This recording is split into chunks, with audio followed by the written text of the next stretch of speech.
با استقبال سازوار از جشن 30 سالگی استقلالیت دولتی جمهوری تاجیکستان، تدبیرهای آبادانی و بنیادکاری در ناحیه رودکی ادامه دارد. تطبیق نقشه چرابینی‌ها در دایره سالهای رشد دهات، سیاحی و هنرهای مردمی که مقصد از آن بهسازی وضع زندگی در دهات میباشد، امکان فراهم آورد که روند بنیادکاری‌ها به مرحله نو وارد گردد. گزارش در این خصوص. مشرف гардидан ба истиқлолияти комили ватан аз ҳама дастоварди бузург барои мардуми тоҷикистон аст. пас аз ба истиқлолият расидан дар тамоми соҳаҳои хоҷагии халқи мамлакат пешравиҳои зиёде ба амал омаданд, ки дар натиҷа сатҳу сифати зиндагии мардум ба маротиб беҳтар гардида, халқи тоҷик ба ҷаҳониён муаррифӣ шуд. давоми солҳои соҳиби истиқлолӣ бо иқдому ташаббусҳои созандаи асосгузори сулҳу ваҳдати миллӣ, пешвои миллат, президенти ҷумҳурии тоҷикистон муҳтарам эмомалӣ раҳмон дар тамоми шаҳру ноҳияҳои мамлакат, аз ҷумла дар ноҳияи рӯдакӣ пешравиҳои чашмрас ба амал омаданд.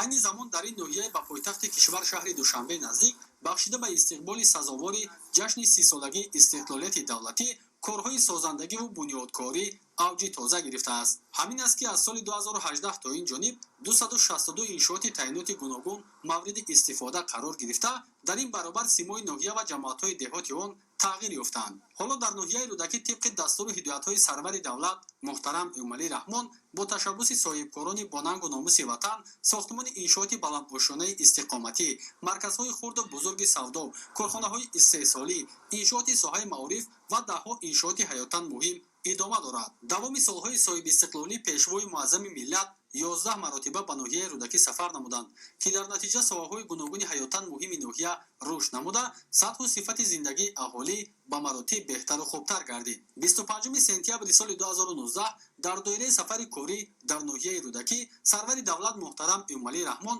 дар вазъияти тантанавӣ парчами миллӣ ва нишони давлатии ҷумҳурии тоҷикистонро дар маркази ноҳия ифтитоҳ намуданд.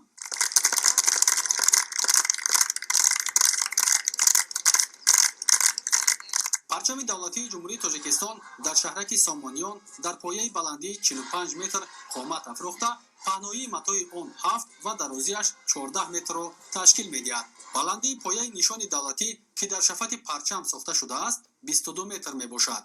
дар баробари сохтмони парчам ва нишони давлатии ҷумҳурии тоҷикистон дар гирду атрофи ин ду муқаддасоти миллӣ гулу буттаҳои ороишӣ шинонида шудааст. атрофи иншоот чароғон ва ободу зебо карда шуда, фаввораҳо низ сохта шудааст. майдони парчаму нишон имрӯз ба макони сайру гашти сокинон ва меҳмонони ноҳия табдил ёфтааст. агар чанд сол қабл дар ноҳия иншооти баландпӯшонаи истиқоматӣ мавҷуд набуд, акнун бо ташаббуси соҳибкорон чандин биноҳои истиқоматии баландпӯшонаи хуштарҳу замонавӣ қомат афрохта истодааст. ин бинои истиқоматии нӯҳошона дар кӯчаи исмоили сомонии шаҳраки сомониён аз ҷониби сохтмончиёни ҷамъияти дорои масъулияташ маҳдуди сохтмони арзон аллакай дар арафаи анҷомёбӣ қарор дорад. иншоот аз 85 хонаи як ва дуҳуҷрагӣ иборат буда, сохтмонаш дар ҷои манзили истиқоматии дуошона дар масоҳати 0,23 гектар замин оғоз гардида буд. дар рафти корҳои сохтмонӣ беш аз 25 нафар бо кор ҷалб гардида, баъди пурра ба истифода додани бино 15 нафар аз сокинони маҳаллӣ соҳиби ҷои кор мешаванд. зеро дар ошонаи якуми бино марказҳои савдо ва хизматрасонӣ ба нақша гирифта шудааст. тарҳу намои бинои истиқоматӣ ба талаботи меъморию шаҳрсозӣ ҷавобгӯ буда, дар он тамоми унсурҳои миллӣ ба инобат гирифта шудааст. ҳоло корҳои рангубори дохил ва беруни бино, насби хатҳои барқу алоқа ва дигар корҳои зарурӣ аз тарафи мутахассисони ватанӣ анҷом дода шуда истодаанд. дар солҳои 2010 аллакай нақшаи кӯли шаҳраки сомониён, бунёди шаҳраки сомониён аз тарафи ҳукумат ҷумҳурии тоҷикистон ва бевосита бо имзои асосгузори сулҳу ваҳдат пешвои муаззами миллатамон президенти муҳтарам эмомалӣ раҳмон тасдиқ гардидааст ва дар асоси он биноҳои баландошона, маҷмаъҳои фарҳангию фароғатӣ бо нуқтаҳои савдо ва дигар иншоотҳое ки дар нақшаи кул нишон дода шудааст, мо амал карда истодем ва сохта истодем. имрӯзҳо дар ҳудуди ноҳияи рӯдакӣ корҳои бунёдӣ вусъат меёбад. бинои баландошонаи истиқоматии иборат аз 7 ошона бо ҷойгир намудани маркази савдо ва хизматрасонӣ дар ошонаи якум, воқеъ дар хиёбони Саъдӣ Шерозӣ, ҷамоати шаҳраки сомониёни ноҳия аз тарафи соҳибкори дигари меҳандӯст идома дорад. طبق معلومات کارهای ساختمان انشاءات مذکور در عرفه انجامیابی قرار داشته، حالا قسمی از داخل انشاءات ساخته شونده رنگوبار گردیده، ساختمانچیان جهت با صفت بلند انجام دادن هر عمل خود تلاش می‌نمایند. ما حاضر کاری همین دیوالا تیار کرده هستیم، سنگ کرده چخل وای سنگ کردگیم آورده اینجا قید کرده با برده کاری دیوالا میچسبانیم. پیش خانه ده پیش همین اویلا دهیم همین را ما چخل دیده سدستیم اوبر شده رفتسته این آینده ما است. کارهای ساختمانی در انشاءات سال 2018 آغاز گردیده بود و در رفت ساختمان بیش از 30 نفر ساکنان محلی با جای کار و معاش خوب تامین گردیدند. کارهای بنیادی را در بینای بلندآشانه استقامتی مذکور متخصصان ورزیده ACM ساختمان بر عهده دارند. طبق اطلاع در رفت ساختمان به صفت آن اهمیت جدی ظاهر گردیده، مسئله ضروری پس از سنجش آزمایشگاه استفاده کرده می شود. محصولاتی که در اینجا استفاده شده است همش به استانداردهای ساختمانی جوابگو است و محصولاتی که ما میگیریم از بازار یا که از اگان کارخانه همش سرتیفیکاتی ساختمانی دارد. در بینای ساخته شونده برای استقامت کنندگان آینده آن تمام شرایط ضروری بینابر گرفته شده، لیفت‌های زمانوی نصب شده‌اند. مطابق معلومات کارهای ساختمان بنا تا آخر سال روان پورا به اتمام می‌رسد. حالا در ناحیه کارهای ساختمانی در مجموعه فرهنگی فراغتی با نقطه‌های سودا و خدمت‌رسانی و جایگیرکنی مؤسسه تا مکتبی برای 400 نفر در مساحت 5 هکتار زمین ادامه دارد. کارهای بنیادی در انشاءات مذکور سال 2016 با اشتراک به واسطه سرور دولت محترم امالی رحمان آغاز گردیده بود و آن از طرف صاحبکار وطندوست ظفرعلی کبیرов با رعایت عنصرهای معماری ملی بنیاد شده ایستاده است. این لایحه بسیار لایحه زمانوی و معاصر بوده. طرحریزی اون در اساس نقشه‌بندی عنعنه‌های خودمان تاجیکی خودمان عملی کرده شده است و لایحه سازان بسیار کوشش به خرج دادند که در بنیاد نقطه‌های سودای فراغتی همه جبهه‌هایی که برای شخصی وارد شونده شهروندی ما در کار و ضرورمند باشد استفاده کنند. در اینجا بسیار آشخانه معاصر با نقطه‌های سودایی که من همین خوراک‌های طعام‌های تاجیکی خودمان در بر میگیرد ساخته شده است. توقفگاه‌های زمانوی، نقطه‌های سودا با نقطه‌های نگهداری خودی همون موادهایی که در فروش گذاشته میشوند بنیاد کرده شده است. طبق لایحه آشنای دوم مجموعه فرهنگی فراغتی با نقطه‌های سودا و خدمت‌رسانی برای دکان‌های دوزندگی، تالارهای ورزشی و دیگر مرکزهای خدمت‌رسانی پیش‌بینی شده است. انشاءات مذکور در نزد درآمدگاه ناحیه قامت افروخته به حسن اطراف زیبایی ظاهر می‌نماید.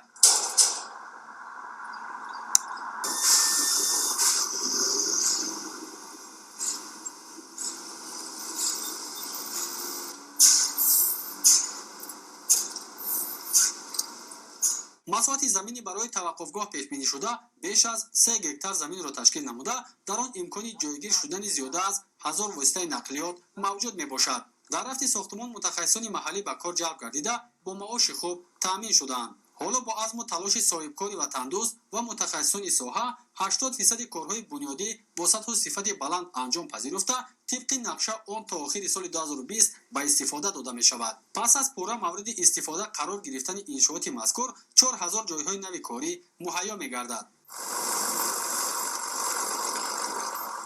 بینای نوآشنای دیگری که از جانب ساختمانچیان جمعیت دارای مسئولیتش محدود مقدار بنیاد می‌گردد، طرح و نمای زیبا دارد. حالا کارهای ساختمانی در آشنای چهارم به اتمام رسیده، آمادگی‌ها برای بنیاد آشناهای نوبتی رفته ایستاده است. سرچشمه همه این کارها از تیجی و آرامی وطن است که ما در این ساختمان‌های ناحیه رودکی خانه‌های برای آشیانه کار و فعالیت داریم. آشیانه یکم بینای استقامتی برای مرکز سودا و خدمت‌رسانی پیش بینی گردیده است. طبق لایحه در انشاءات کارهای مهندسی از جمله کشیدن خطهای برق و علاقه، آب تامین کنی و غیره به نقشه گرفته شده است. همزمان با مقصد در آینده به مشکلی تامین ساختن استقامت کنندگان بینای مذکور با نیروی برق نصب یک عدد ترانسفورماتور در نقشه می باشد. کارهای ساختمانی سال 2019 شروع شده بود و مسئولین نقشه دارند که تا 30 سالگی استقلالیت دولتی همه کارهای بنیادی را با سطح و صفت بلند جوابگوی طلبات به اتمام رسانند. با سپارش‌های جناب عالی محترم امالی رحمان شکرانه من استقلالیت در ناحیه یک انشاءات ناحیه تجارت با نقشه گرفته است. جمعیت ما حرکت میکنیم ما که با صفت بلند در جشن 30 سالگی استقلالیت موافقانه است باید سپاریم. дар раванди корҳои созандагӣ давоми 6 моҳи соли ҷорӣ дар ҳудуди ноҳия 2 корхонаи истеҳсолӣ, як таҷдиду азнавсозии корхонаи истеҳсолӣ, 2 шабакаи обтаъминкунӣ, таъмиру азнавсозии маркази саломатии деҳоти Сарикиштӣ бо дорои 100 кати хоб барои беморони гирифтори коронавирус, бунгоҳи тиббӣ дар деҳоти Россия ва маркази ёрии таъҷилӣ дар деҳоти Чимтепа, як бинои баландошона, як майдончаи варзишӣ, 3 нуқтаи сӯзишворӣ, 9 мағозаи фурӯши молҳои ниёзи мардум ва 7 нуқтаи гуногуни хизматрасонӣ ва савдо ба истифода дода шуд.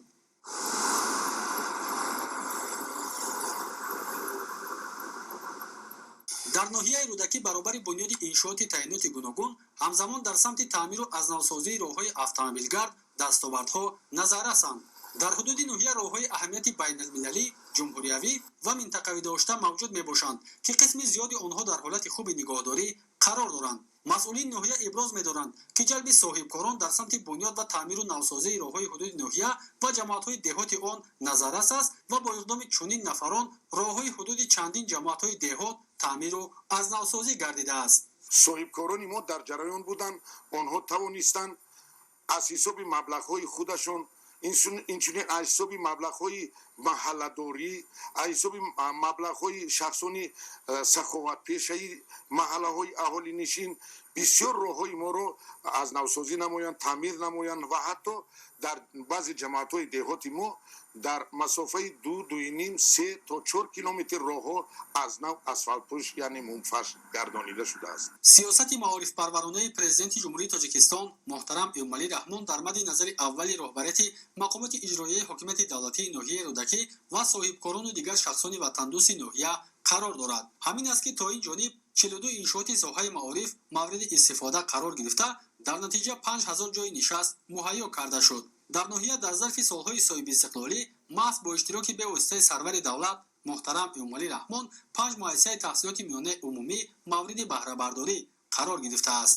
аз ҷумла муассисаи таҳсилоти миёнаи умумии 85 воқеъ дар деҳаи Оли Сомони деҳоти Зайналобод. муассисаи мазкур бо дар назардошти талаботи муосири сохтмонӣ бунёд шуда дорои 640 ҷойи нишаст дар 2 баст мебошад. муассиса аз ҷониби соҳибкори ватанӣ дар давоми 1 сол бо тарҳи зебову замонавӣ бунёд шуда аз 3 ошона иборат мебошад. муассисаи таълимӣ дар як қисми заминҳои муассисаи таҳсилоти миёнаи умумии рақами 85 ки соли 1963 сохта шуда буд бунёд гардидааст. дар ин мактаби типи нав бо мақсади дар сатҳи баланд ба роҳ мондани таҳсилот 13 синфхона аз ҷумла синфхонаҳои забони русӣ, англисӣ, забон ва адабиёти тоҷикӣ, физика, биология, математика, химия ва технологияи иттилоотӣ бо таҷҳизоти зарурии таълим муҷаҳҳаз гардонида шудааст. ҳоло дар ноҳия бунёди чанд адад иншооти соҳаи маориф аз ҷумла мактабҳои миёна ва муассисаҳои томактабӣ ҷараён дорад. чанде пеш бо иштироки намояндагони вазорати маориф ва илми ҷумҳурии Тоҷикистон ва мақомоти иҷроияи ҳокимияти давлатии ноҳияи рӯдакӣ бинои нави муассисаи таҳсилоти миёнаи умумии рақами 57 аз тарафи соҳибкори ҳамин ноҳия барои 540 ҷойи нишаст дар 2 баст сохта ба истифода дода шуд. 2 муассисаи таълимӣ ки дар маҳаллаҳои дурдасти ноҳияи рӯдакӣ, дар ҷамоати деҳоти эсанбой, дар ҷамоати деҳоти лоҳур, дар маҳаллаҳои кӯҳистон бунёд гардид истоданд. аз ҳисоби маблағҳои буҷет оғоз гардонем ва инак ҳозир рафти сохтмони онҳо бо суръат идома дорад. сохтмони бинои мазкур моҳи августи соли 2019 оғоз гардида дар давоми 10 моҳ ба пуррагӣ ба итмом расид.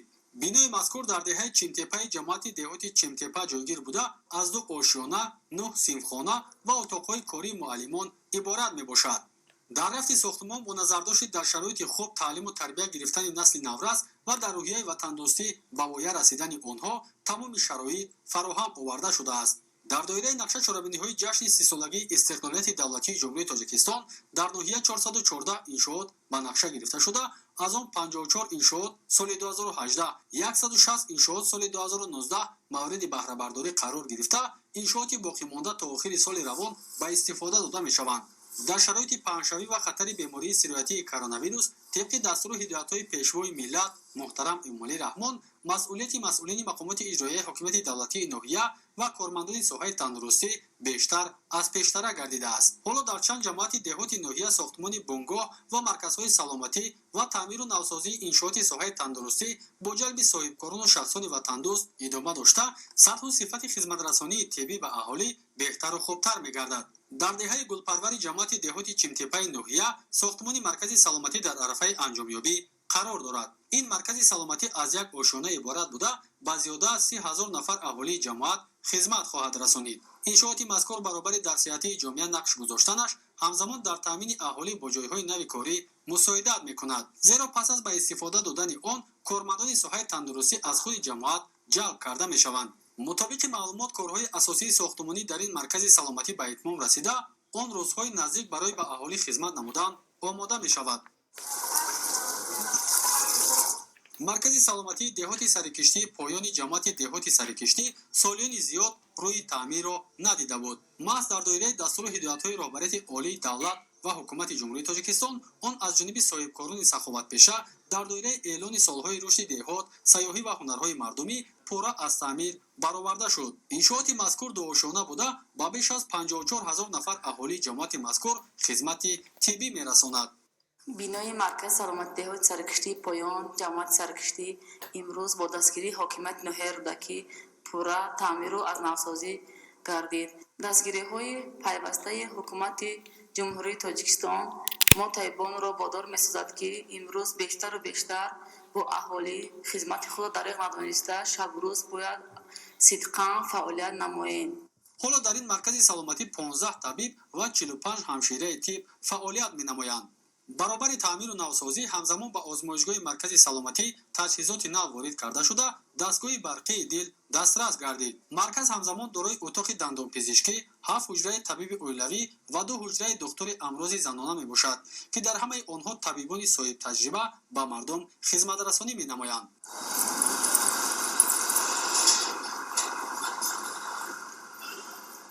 авҷи корҳои созандагиву бунёдкорӣ гувоҳи возеҳи он аст, ки мардуми заҳматқарину ватандӯсти ноҳияи рӯдакӣ дар доираи иҷрои дастуру ҳидоятҳои асосгузори сулҳу ваҳдати миллӣ, пешвои миллат, президенти ҷумҳурии Тоҷикистон муҳтарам Эмомалӣ Раҳмон ҷашни умумимиллӣ 30-солагии истиқлолияти давлатиро бо дастовардҳои аз ин ҳам бештар сазовор истиқбол мегиранд.